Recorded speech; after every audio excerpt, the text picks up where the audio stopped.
Tinatrato siyang basura hanggang sa naipakita niya ang kanyang tunay na kapangyarihan.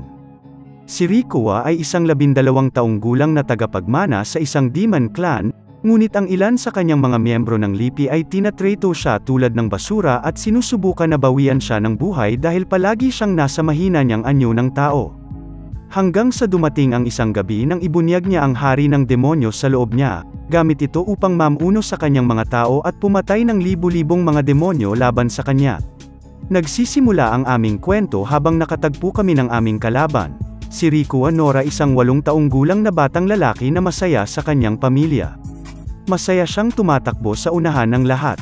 Tumingin siya sa pagtawag para sa kanyang ama, para lamang makita siyang nasaksak mula sa likuran ng unang asawa ng kanyang ama. Ang batang babae ay nagsisimulang umiyak ng luha ng dugo, ngunit siya ay tumingin lamang sa kanya at ngumiti. Iniabot niya ang tayback sa isang matandang lalaki at inaatake si Rikuwa.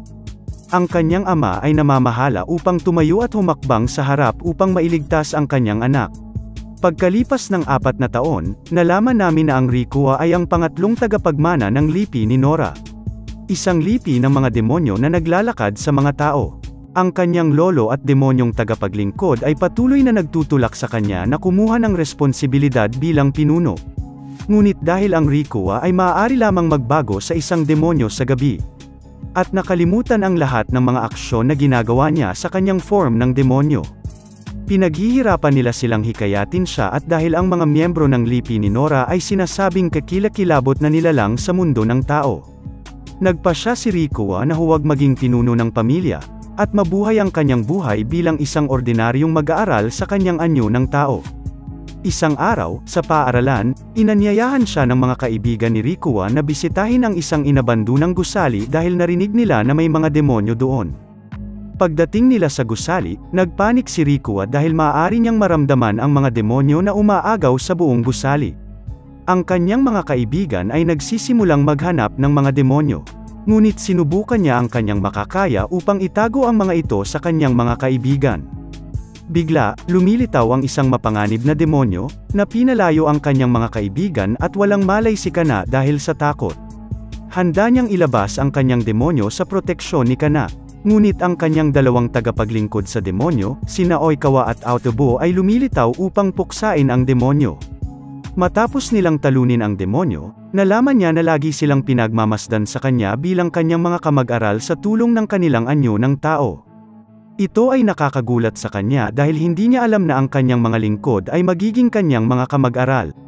Nakakuha ng kamalayan si Kana, at namamalagi siya sa kanya na wala siyang nakitang demonyo. Na pinaniniwalaan niya dahil sa kanyang hazy memory sa insidente. Nagising siya sa kalagitnaan ng gabi at gumagala sa labas upang tumingin sa isang puno ng sakura na ang mga petals ay bumabagsak sa kanyang form ng demonyo ay nakaupo sa isa sa mga sanga. Talakayin ng dalawa ang kanyang nakaraang kawalan ng kakayahan upang mailigtas si Kana sa lumang gusali ng junior high school. Ang kanyang form ng demonyo ay nagpapatunay na ang kanyang anyo ng tao ay nais na maging malakas ngunit hindi sigurado kung ano ang ibig sabihin nito. Kinabukasan, natagpuan ni Rikuwa ang kanyang sinumpaang kapatid na si Zen. Isang nakakalason na demonyong ibon at pinuno ng lipi ng Zeni. Iminumungkahi ni Zen na siya ang maging susunod na pinuno, ngunit tinanggihan ni Rikuwa ang kanyang mungkahi. Nagagalit si Zen.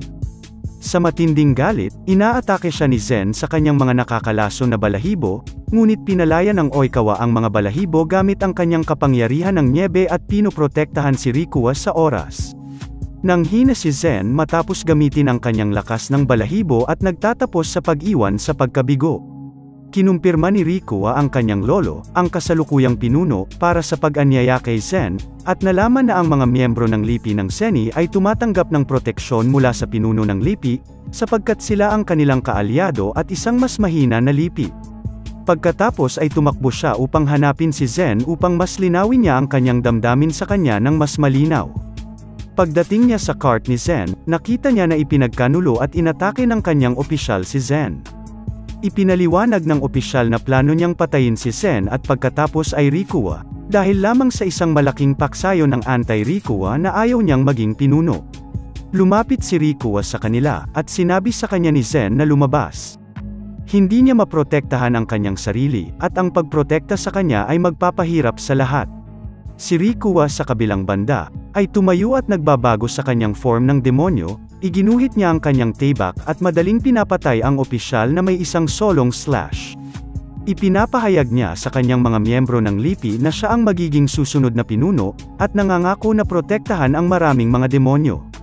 Ngunit sa susunod na araw ay lumabas, bumalik siya sa kanyang porma ng tao at hindi niya naaalala ang tungkol sa kagabi. Ngunit may mas malaking problema. Ang kanyang mga kaibigan ay lalong interesado sa mga demonyo, at nagpasya silang lumikha ng isang pangkat ng pagsisiyasat ng demonyo, at ang kanilang unang pagsisiyasat ay ang bahay ni Rikuwa, dahil may mga alingaw-ngaw tungkol sa pagiging pinagmumultuhan. Lahat sila ay pumupunta sa kanyang bahay, kasama ang isang bagong estudyante ng paglilipat, si Yura, na tulad ng isang library ng demonyo. Hindi lamang niya alam ang tungkol sa mga uri ng mga demonyo, dahil alam din niya ang mga pamamaraan upang makita ang kanilang pagkakaroon. Pagdating, ang grupo ay namangha sa kanyang malaking bahay na si Rikuwa ay nakakumbinsi kay Kana at iba pa na umupo sa isang silid para sa pulong. At pumunta sa kusina, at parang pansin niya ang lahat ng mga demonyo. Ito ang mga Code Red guys. Mayroon kaming mga panauhin ng tao, kaya dapat kang lumabas, itago, gawin ang anumang makakaya mo upang hindi ka mapansin ng mga tao. Malutas ang problema, hanggang sa bumalik siya at hindi niya nakita ang kanyang mga kaibigan sa silid. Hindi ito pula ng code, ito ay code, maghintay, mayroong isang kulay na mas masahol kaysa sa pula. Hinanap niya ang kanyang mga kaibigan, at hahanapin lamang sila na nakatingin sa paligid. Naramdaman ng library ng demonyo ang ilang mga demonyo at hinahanap ang mga ito. Ang grupo ay gumagala sa paligid ng bahay, sinusubukan niyang pigilan ang mga ito ngunit nagpapatuloy si Yura sa pagpapatuloy. Sabihin natin, tumingin siya rito, doon din, ngunit ang aming mga demonyo ay patuloy na dodge ang bullet. Hanggang sa lumitaw ang isang demonyong daga at tumatakbo sa labas. Sinusundan ito ni Yura at pagkatapos ay puksain ito sa tulong ng kanyang anteng-anteng na papel. Matapos masaksihan ito, nalaman ni Rikuwa at ng kanyang mga kaibigan na siya ay literal na isang mamamatay tao. Natagpuan nila ang kanyang kahanga-hanga at ginagawa siyang isang full-time na miyembro ng kanilang grupo. Nang maglaon, sa gabi, isang demonyong daga ang lumapit kay Rikuwa upang maghatid ng isang mensahe. Matapos ang naunang aksidente, nagpa siya ang lipi ng demonyong daga na kinidnap sina Yura at Kana. At nais nilang magdaos ng kaunting negosasyon upang palayain sila. Nakarating doon si Rikuwa at sinalakay ng dalawang demonyo na daga ng tao na kumukuha sa kanya at nasaktan siya ng sapat. Para lang siyang lumuhad sa harap ng kanilang pinuno, si Kyuso. Nagagalit si Rikuwa matapos makita ang kanyang mga kaibigan sa isang masamang estado sa loob ng bilangguan. Nais niyang mailigtas sila mula sa pagpatay ngunit muling masuntok. Naniniwala si Kyuso na ang lipi ng Yura ay mawawala kung si Rikuwa ay naging pinuno dahil siya ay isang tao. Hinayaan siyang umalis, sinabi sa kanya na palayain niya ang kanyang mga kaibigan kung magbitiw siya mula sa kanyang posisyon ng tagapagmana sa angkan. Kadalasan dahil isa rin siya sa mga taong nagbabalak laban kay Rikuwa. Sa kanyang pag-uwi, nakatagpo ni Rikuwa si Ryota Neko na nasa isang nasugatan na estado dahil kay Kyuso. Dinala siya ni Rikuwa sa kanyang bahay para sa paggamot. Isinulat ni Rikuwa ang kanyang sulat sa pagbibitiw at hiniling ang demonyong ibon na ipadala ito sa lahat ng mga pinuno ng lipi sa buong Japan. Handa nang isuko ni Rikuwa ang kanyang posisyon upang mailigtas ang mga mahalaga sa kanya. Pumasok ang kanyang lolo, na inihayag na alam na niya ang tungkol sa sitwasyon. Ngunit wala siyang gagawin. Hindi ito ang kanyang problema, ito ay isang bagay na dapat gawin ni Rikuwa. Ngunit ibinaba ni Rikuwa ang kanyang ulo, sinabi sa kanya na wala siyang magagawa. Sa kanyang sarili, siya ay isang normal na tao lamang sa isang lipi ng demonyo. Hindi niya alam ang tungkol sa kanyang demonyo. Si Ryota, sa kabila ng nasugatan, ay naghanda na lumaban sa Kyuso. Sinubukan ni Rikuwa na pigilan siya, ngunit hindi sumuko si Ryota. Ang hahanapin ni Sian Ryota, pinapainit si Ryuko sa loob. Hindi niya alam kung ano ang nangyayari ngunit nakakarinig ng isang tinig. Sinasabi sa kanya ng tinig na lumaban, ngunit nagpupumilit pa rin siyang maniwala sa kanyang sarili. Tao lang siya, ang tinig ay nagsasabi sa kanya na hindi niya alam ang kanyang tunay na kapangyarihan. Sinasabi sa kanya ng tinig na dadalhin niya ang nais at kagustuhan ni Ryuko, at nagbabago siya sa kanyang form ng demonyo. Pagkatapos ay pinamunuan niya ang isang parada ng mga demonyo at pumutok sa mansyon ni Kyuso. Hindi maintindihan ni Kyuso, hindi posible. Tanging ang pinuno ng Miura ang maaaring magpatawag ng isang parada ng demonyo. Iyon ay kapag inihayag ni Rikuwa na siya rin ay isang demonyo at pinapahid ang resignation letter. Ang parehong mga grupo ay nakikipag-away, kasama si Kyuso na nagbabago sa isang humanoid rat. Sinusubukan niyang salakayin si Rikuwa, na nagpasya na tapusin ito ng mabilis sa kanyang kapangyarihan. Lumilikha ng mga asul na apoy upang sunugin ang buhay ni Kyuso. Pagkatapos ay pinalaya niya ang kanyang mga kaibigan mula sa hawla at umalis kasama ang kanyang parada ng demonyo matapos mailigtas sila. Kinabukasan, ang mga kaibigan ni Rikuwa ay pumupunta sa kanyang bahay dahil na-miss niya ang mga klase.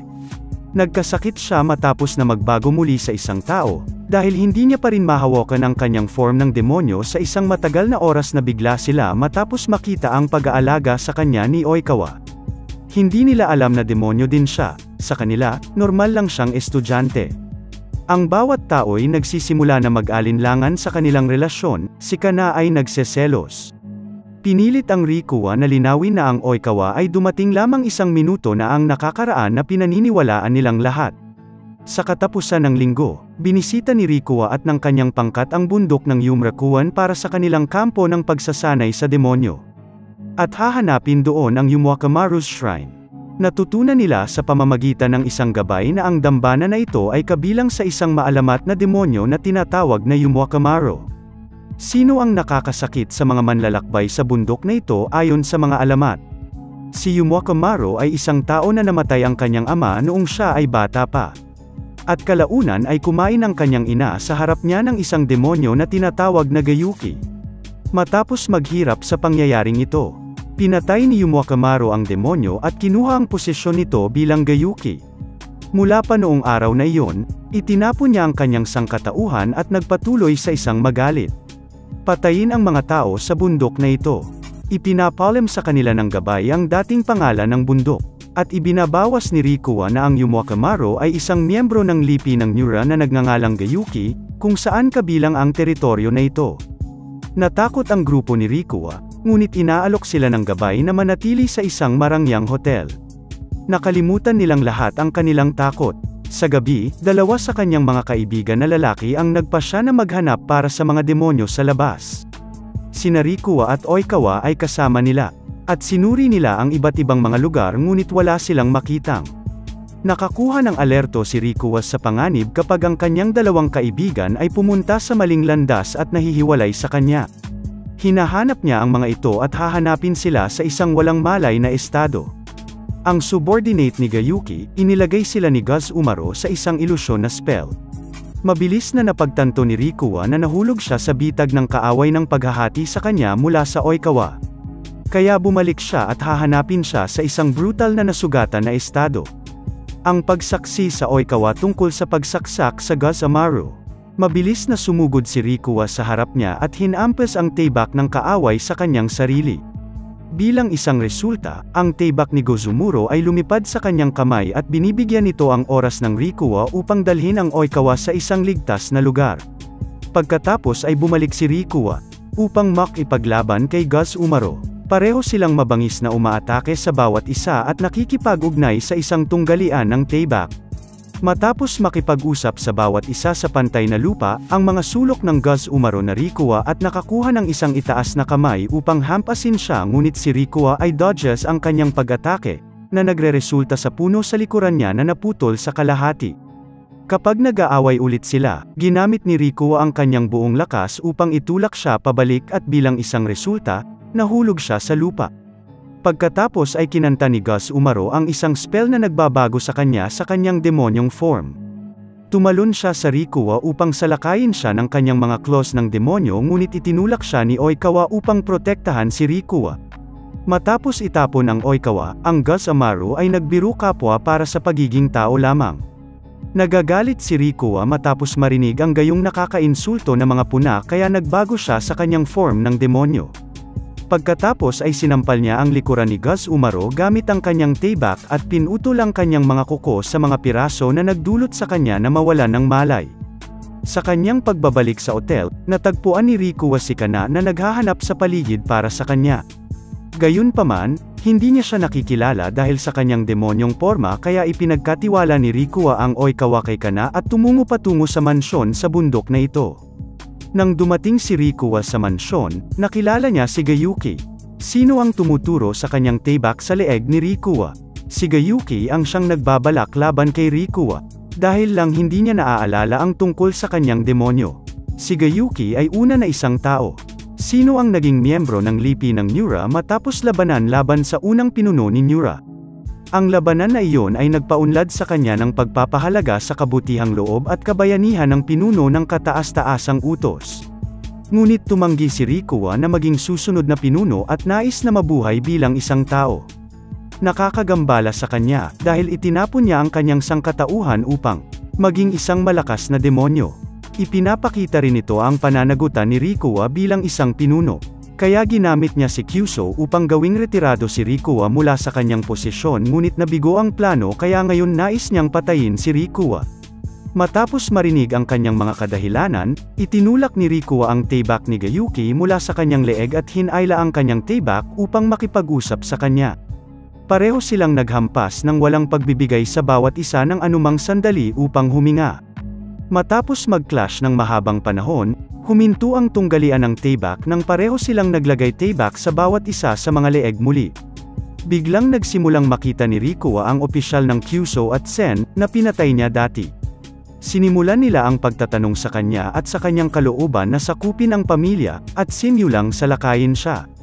Itinulak ni Rikuwa si Gayuki palayo at mabilis na lumingon upang makitungo sa kanila. Inihayag na ito ay isa sa mga ilusyon ni Gayuki. Ngunit ang kaguluhan na ito ay nagbibigay kay Gayuki ng isang pagkakataon upang masira siya. Gayunpaman, bago niya magawa, mabilis na sumulong si Rikuwa at hinampes ang kanyang dibdib. Gayunpaman, si Gayuki ay hindi sumuko sa paglaban at sinampal ang dibdib ni Rikuwa bilang tugon. Pareho silang nakikipag-ugnay sa isa pang tunggalian ng tebak ngunit sa oras na ito, nakakuha si Rikuwa ng isang itaas na kamay. Itinulak niya si Gayuki at hinampes muli ang kanyang nasugatan na dibdib, na pinadugo siya at bumagsak sa lupa. Matapos ang kanyang pagkatalo, sinubukan ni Gayuki na kumuha ng sariling buhay upang magbayad para sa kanyang paghihimagsik laban sa angkan ni Nura. Ngunit pinutol ni Rikuwa ang kanyang tebak upang pigilan siya. Naiintindihan niya na si Gayuki ay may mga dahilan upang patayin siya at protektahan ang angkan. Ngunit ang kanyang kapalaran ay magpapasya sa isang pulong ng lipi. Kinabukasan, si Rikuwa ay umuwi at nagpasya na sa wakas tanggapin ang kanyang demonyong sarili. Nagpasya siyang maging pinuno ng angkan at itigil ang pagwawalang bahala sa kanyang mga responsibilidad. Nagtataglay siya ng isang pangkalahatang pagpupulong na binubuo ng lahat ng mga pinuno ng lipi kung saan idineklara niya ang kanyang sarili bilang bagong lider ng angkan. Doon niya dapat magpasya ang hinaharap ni Gayuki, na natural na parusahan ng kamatayan. Sa halip, si Rikuwa ang sisihin sa kanyang sarili. Sinabi niya na sinusubukan lamang ni Gayuki na protektahan ang kanyang pamilya, ang angkan ni Nura. Ngunit laging tumanggi si Rikuwa na maging pinuno, pinilit si Gayuki na gumawa ng matinding hakbang. Ngunit mula ngayon, sa wakas ay tinanggap ni Rikuwa ang kanyang papel. Upang maging pinuno ng lipi at gawin itong maabot ang mga bagong taas.